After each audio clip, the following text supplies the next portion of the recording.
कृपा उसी पर होती है जिसको भगवान अपनी दिशा में मिलाना चाहते हैं, और दया उस दुखी पर होती है जो वस्तु के लिए, धन के लिए, संयोग के लिए, भोग के लिए दुखी है, उस पर दया होती है। एक मूर्खता हमारी देखो की, आज अगर सावधान होकर के सुन रहे हो तो हमको रोज मिलेगी नहीं, हम तो भगवान की चर्चा सुना रहे हैं। सावधान होकर के सुन लो। हजारों वर्ष तुम परतंत्र रहो, आज से स्वतंत्र हो सकते हो। स्वतंत्र शब्द का मतलब ये नहीं कि हम इतने धन के मालिक हैं। संसार में, तुम्हारे देश में भी संसार में धन के मालिक बहुत कम है, लेकिन बहुत कम धनी जानते हैं कि धन के कितने गुलाम हैं।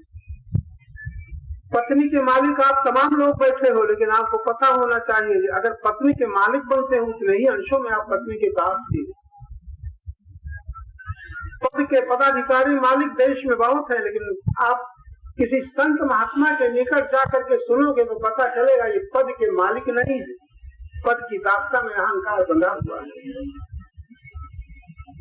अहंकार भोगी है, अहंकार लोभी है, अहंकार मोही है, अहंकार अभिमानी, अहंकार कामी, अहंकार।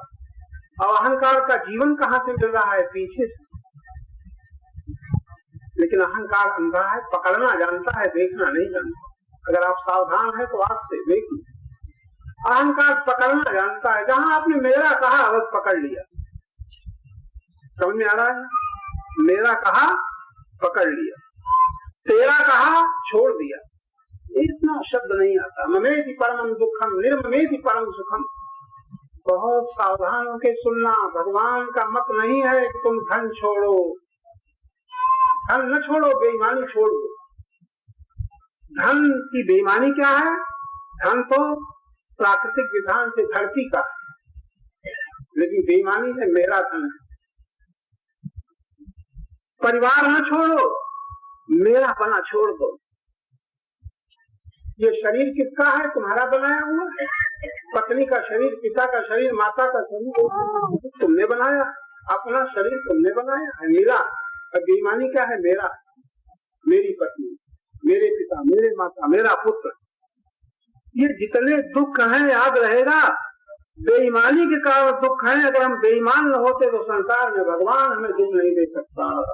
इतना सब कितना बेड़ा पार, कितने दुख से मुक्त हो सकते हो। प्रार्थना है तुम्हारी काम लगेगी, पूजाओं से सफलता मिलेगी, लेकिन दुख न मिटे।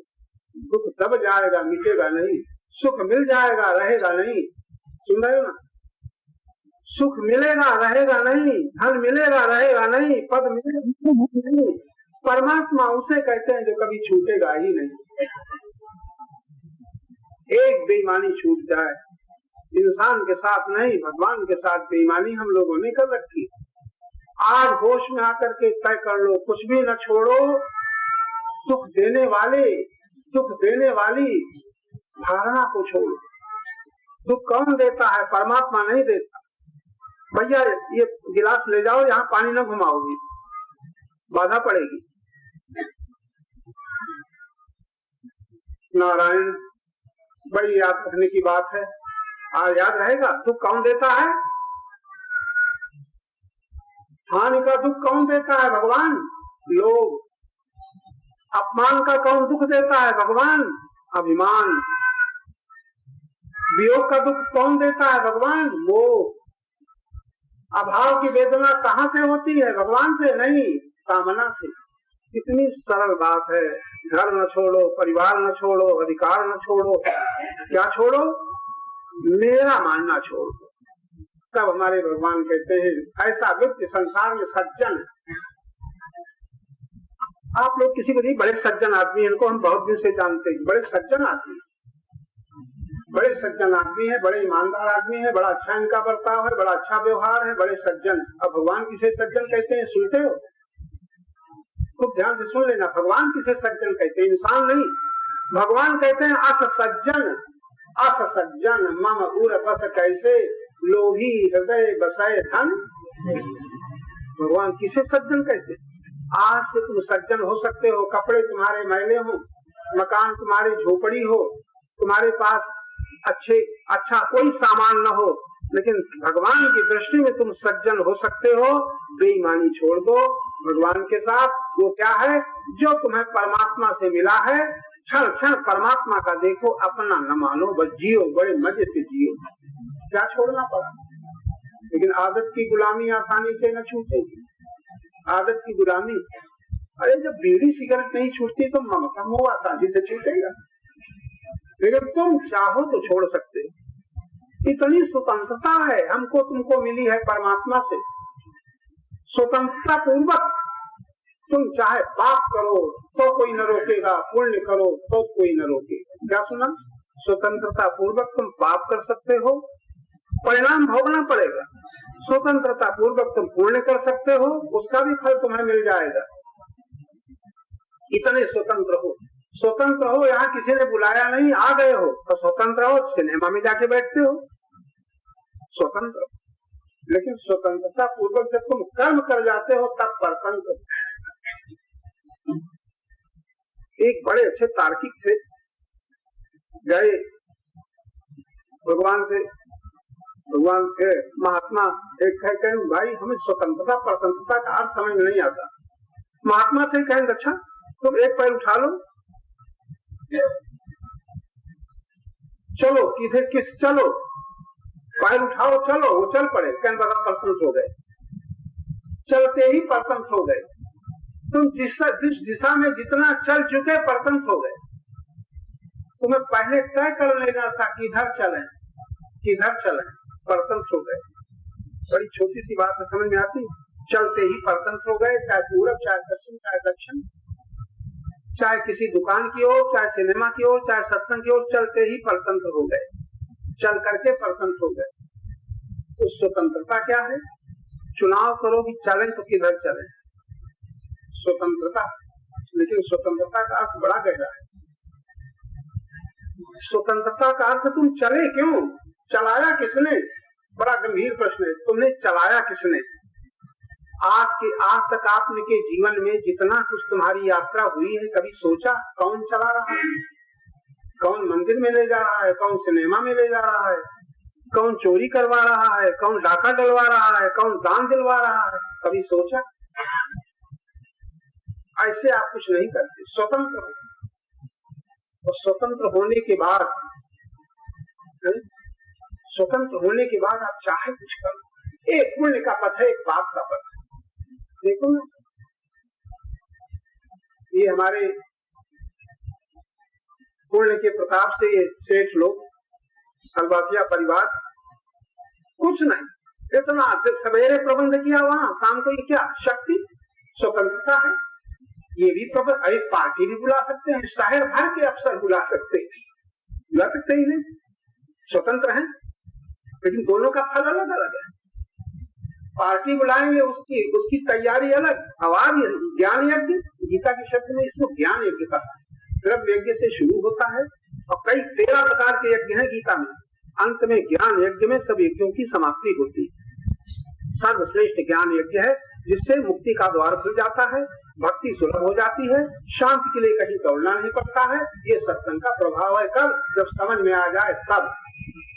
परसों सत्संग करते ही हो, हम देख रहे हैं हमारे पास आने वाले, श्रद्धा करने वाले सैकड़ों व्यक्ति, अभी तक उनको वो विवेक नहीं हो रहा है कि इतना ही निर्णय करें हम जो कुछ कर रहे हैं, क्यों कर रहे हैं। बड़ा मुश्किल, विवेक नहीं हो रहा। आप लोग बहुत सावधान। आज आपकी पूजाएं क्या है, हमारी पूजा, फूल चढ़ाए, आरती, हम तो बच गए आज जब शक्ति की, नहीं तो ऐसी सजा है पूजा की कुछ न पूछो।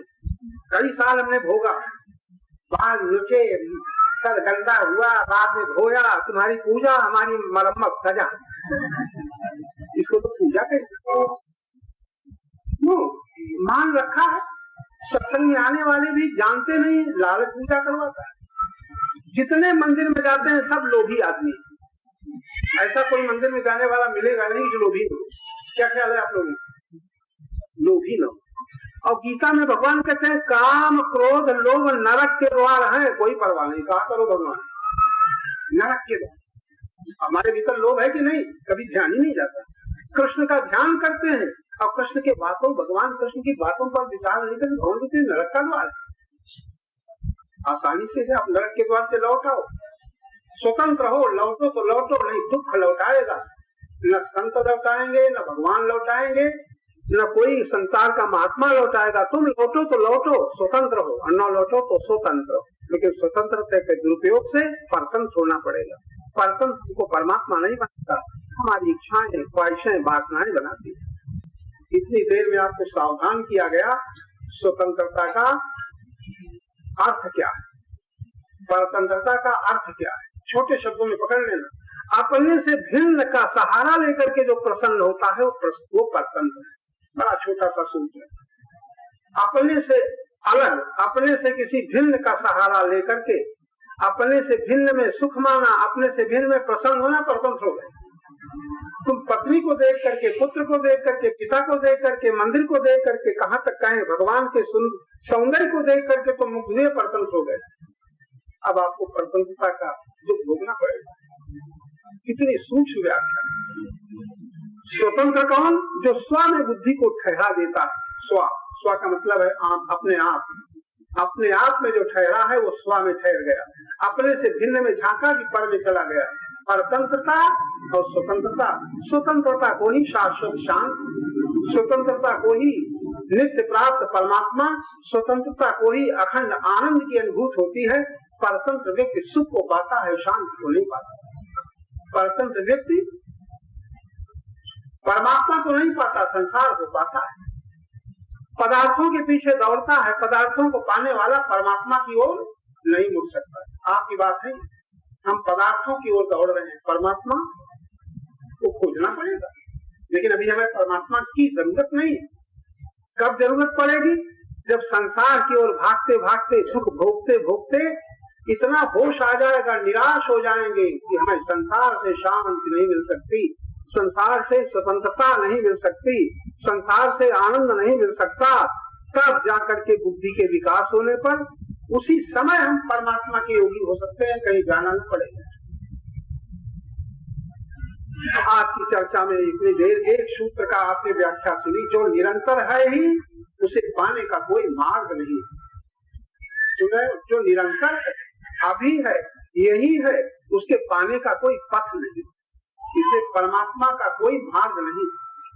संसार का मार्ग है, भोग का मार्ग है, धन का मार्ग है, परमात्मा के पाने का कोई मार्ग नहीं। याद रहेगा, कभी जरूरत पड़े तो मत खोज करना परमात्मा का पथ क्या है, भक्ति का पथ क्या है, मुक्ति का पथ क्या है। इनका पथ नहीं, भोग का पथ है, धन का पथ है, मान का पथ है, परमात्मा के पाने का। ठहरो, अभी अभी ठहरो, परमात्मा, चलो संसार। क्या सुना? चले तो संसार, ठहरे इतना सरल। लेकिन आपको जरूरत किसकी है, संसार की कि परमात्मा की? अब कहो या न कहो, साफ साबित है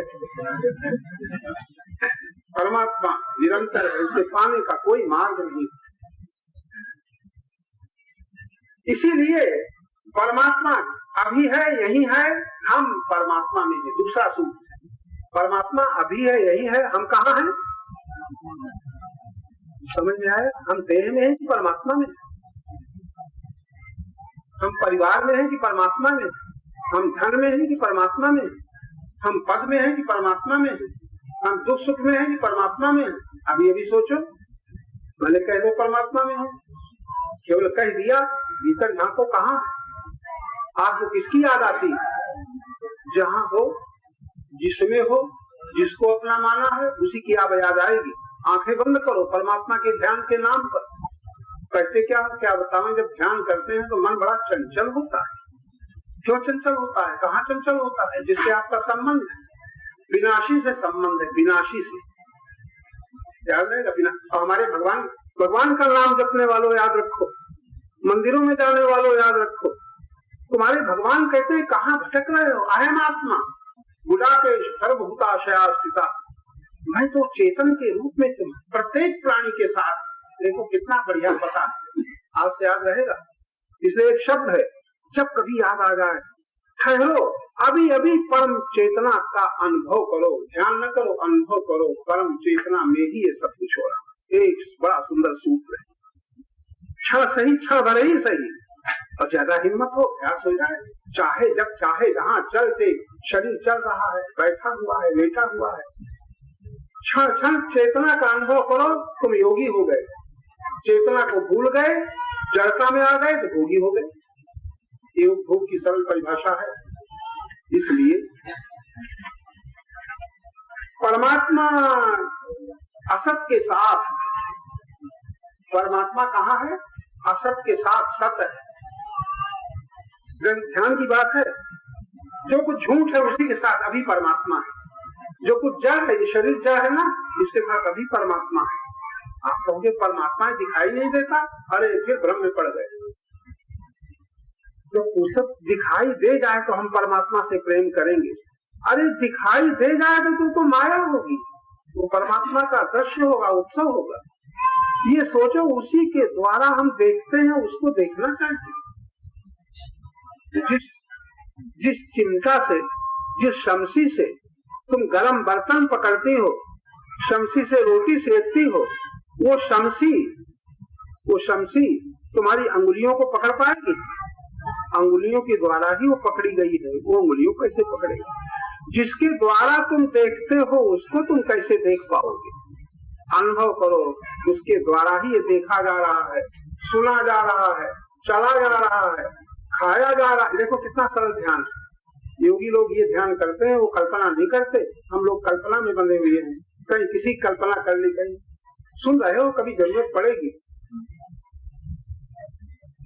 जिसके द्वारा क्षण क्षण, जिसके द्वारा गति हो रही है क्षण क्षण, उस क्षण के पीछे उस परम चेतना का अनुभव करो। ये छोटा सा शब्द चाहे जहां थोड़े थोड़े सेकंडों के लिए ठहर, परम चेतन हो गया योग परमात्मा।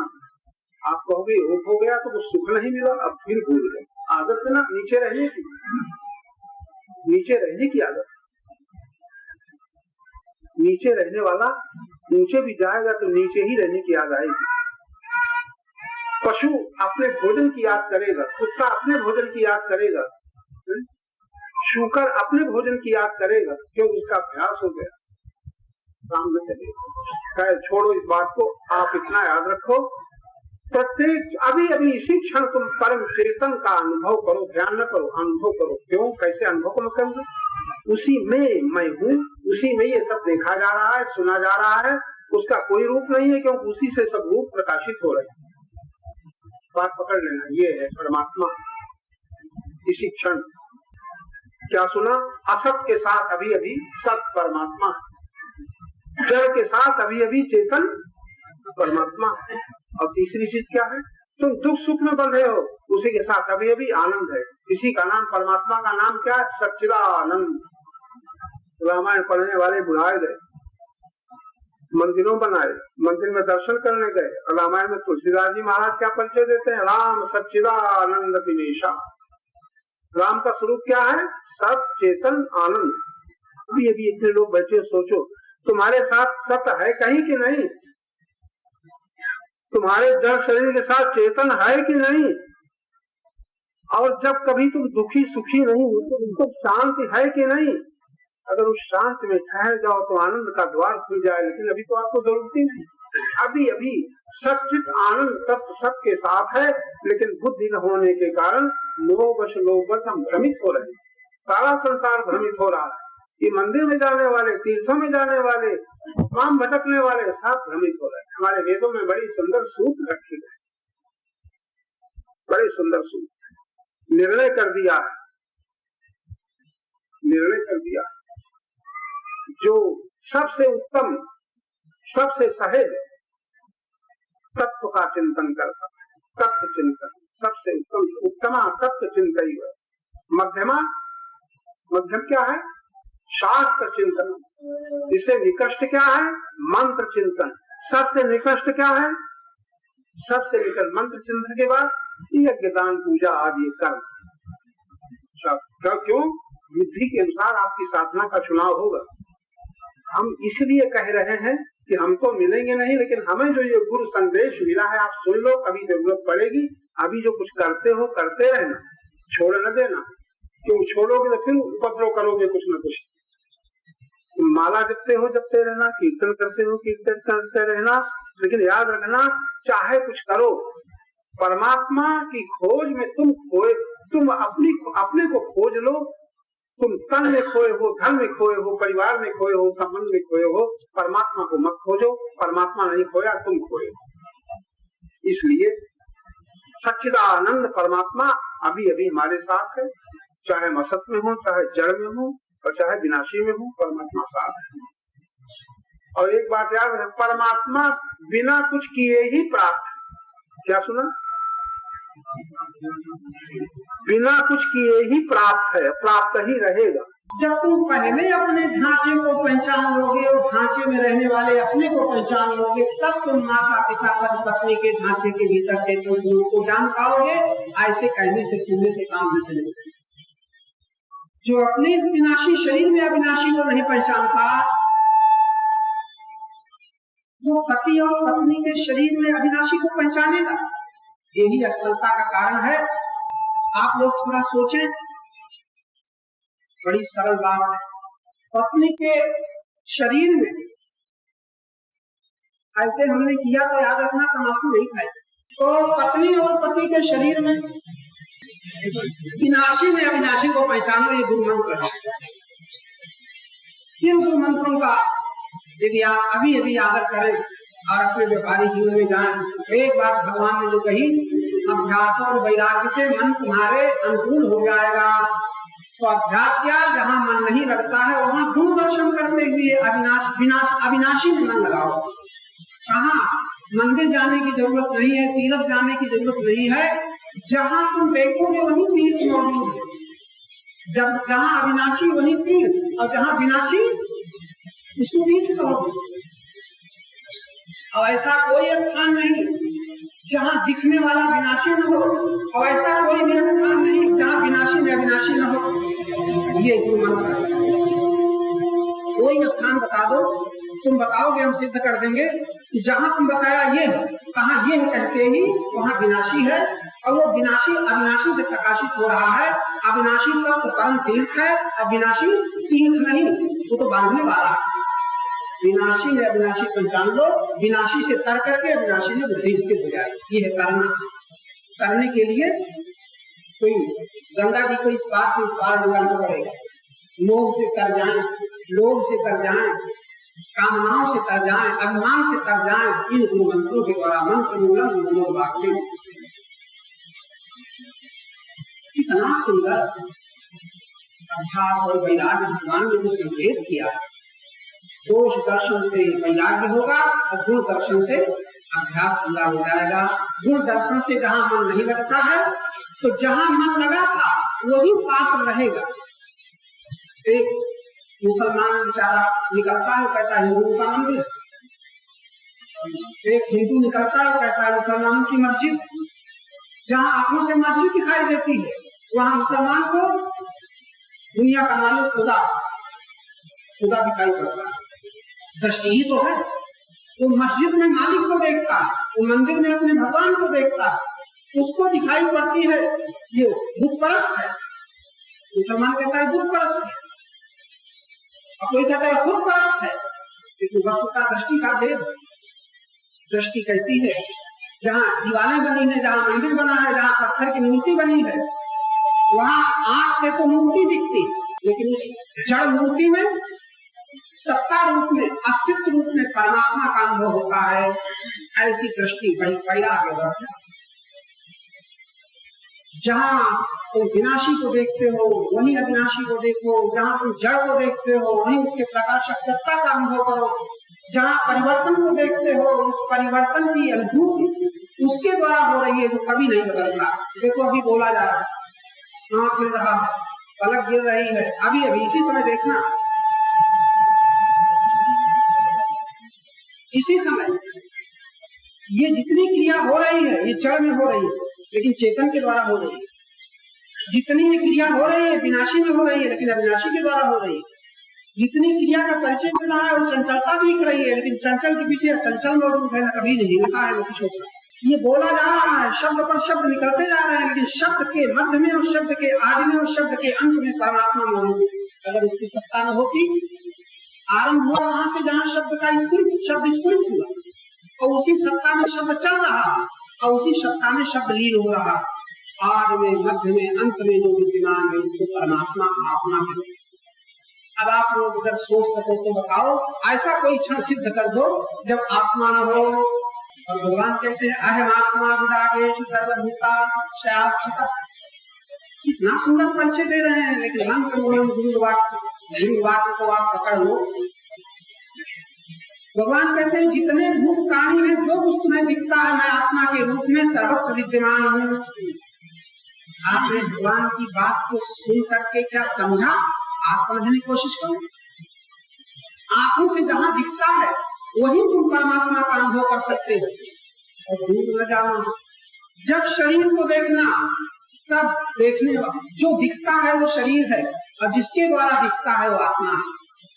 अगर आत्मा न होता तो शरीर की प्रतीति न होती, शरीर का पता भी न होता, शरीर की स्थिरता भी न होती। जहां गति देखो वहीं स्थिर तत्व को देखो, जहां चंचल को देखो वहीं अचल को देखो, जहां विनाशी को देखो वहीं अविनाशी को देखो। ये दर्शन तुम्हारा तीर्थ बन जाएगा। इस तीर्थ में तुम्हारी बुद्धि जब स्नान करेगी, इस तीर्थ में जब मन तुम्हारा, इस तीर्थ का सेवन जब मन करेगा, तुम्हारा मन पवित्र हो जाएगा, बुद्धि पवित्र हो जाएगी, अहंकार शुद्ध हो जाएगा। ये तीर्थ का फल होगा। वो तीर्थ कौन है? तीर्थों का वेद ने तीर्थ कहा है आत्मा। तब आगे चल करके विरक्त संत कहते हैं गोमती गंगा त्रिवेणी मन में नहाते क्या। जब आत्मा रूपी तीर्थ मिल गया तो फिर बाहर के तीर्थों में अब क्या? बाहर तीर्थों में जाने का यही पता चला। बाहर के तीर्थों में गए, वहां मिले संत, और संत ने लौटाया कहाँ? जहाँ हम थे वहां। और लौटाया तो क्या पता चला? आंखों से दिखने वाला तीर्थ बाहर है, लेकिन वहां जो संतों ने बताया जिस तीर्थ से तुम अहंकार से तर जाओगे, मन से तर जाओगे, बुद्धि से विनाशी से तर जाओगे, वो तीर्थ आत्मा तुम ही हो। तीर्थ तुम ही हो। लेकिन अपने को भूल करके हम देह में अटक गए। अब जरूरत है विवेक। जहाँ पति दिखाई पड़े, जहाँ पति की देह दिखाई पड़े, अभ्यास करो वहीं आत्मा को पहचानो। जहाँ माता पिता की देह दिखाई पड़े वहाँ आत्मा को पहचानो। जहाँ पत्नी की देह दिखाई पड़े, पत्नी की सुंदरता दिखाई पड़े, बालक की सुंदरता दिखाई पड़े, उस सौंदर्य को, सौंदर्य स्वरूप परमात्मा को पहचानो।